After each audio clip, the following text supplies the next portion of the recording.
membawa Kristus kepada bangsa-bangsa dan bangsa-bangsa kepada gereja Tuhan. Menyediakan peruntukan. 26 November 2025. Roma bab 13 ayat 11 hingga 14. Kamu tahu bahawa sudah sampai waktunya kamu bangun dari tidur, kerana kini penyelamatan lebih dekat lagi kepada kita daripada dahulu, ketika kita baru beriman. Malam sudah hampir berlalu, dan siang hampir tiba. Oleh itu, lucutikanlah segala kerja kegelapan dan kenakan kelengkapan senjata cahaya. Ikutlah tingkah laku yang wajar, sebagaimana orang berjalan pada siang hari. Jangan berpesta liar dan mabuk, jauhi noda dan pencabulan, singkirkan pergaduhan dan iri hati. Kenakan Tuhan Yesus Kristus sebagai kelengkapan senjata dan jangan hidup mengikut sifat tabii untuk memuaskan hawa nafsu. Agak menarik memerhatikan bagaimana Paulus bercakap tentang hari-hari terakhir. Dia menggunakan gambaran sebuah kem tentera pada waktu pagi.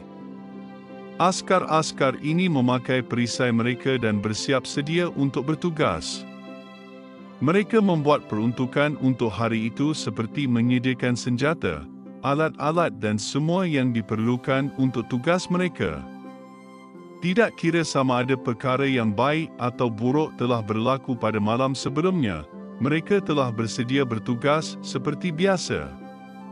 Pada fikiran kamu, bagaimana jika ada askar-askar yang membuat peruntukan dengan mengemaskan alat-alat penghiburan yang tidak dibenarkan malam sebelumnya? Sudah pasti komander mereka akan marah. Ini adalah kerana peruntukan yang kamu sediakan menunjukkan dengan jelasnya rancangan kamu. Jika fikiran kamu tertumpu pada seks, meminum arak dan bergaduh, kamu tidak berguna sebagai seorang askar. Juga, jika hati kamu membuat persiapan untuk berdosa pada masa hadapan, apakah gunanya sebagai seorang Kristian? Kita tidak boleh menyimpan sebuah tempat di dalam hati kita, walaupun hanya sedikit ruang sahaja untuk keinginan dosa sendiri sedangkan kita melayani Kristus secara keseluruhan. Yesus mahukan seluruh diri kita atau dia tidak memiliki kita langsung. Jadi Paulus menggesa kita untuk kenakan kelengkapan senjata cahaya. Kenakan Tuhan Yesus Kristus sendiri. Ini adalah kerana Yesus telah menyediakan dirinya sebagai perisai dan perlindungan kita. Yesus ialah kehidupan, pertolongan dan sukacita kita. Kamu mungkin berfikir, bagus, tetapi bagaimana saya boleh melakukannya? Saya tahu saya seorang yang berdosa dan hati saya sering tidak jujur. Bagaimana saya pasti boleh melakukannya dengan betul? Ini soalan yang sangat baik dan memang benar. Kita tidak boleh dan tidak akan berjaya hidup seperti mana Kristus panggil kita untuk hidup walaupun kita cuba dengan sedaya upaya. Bagaimana sekarang? Adakah kita berputus asa? Tidak. Sebaliknya, kita serahkan diri kepada Yesus.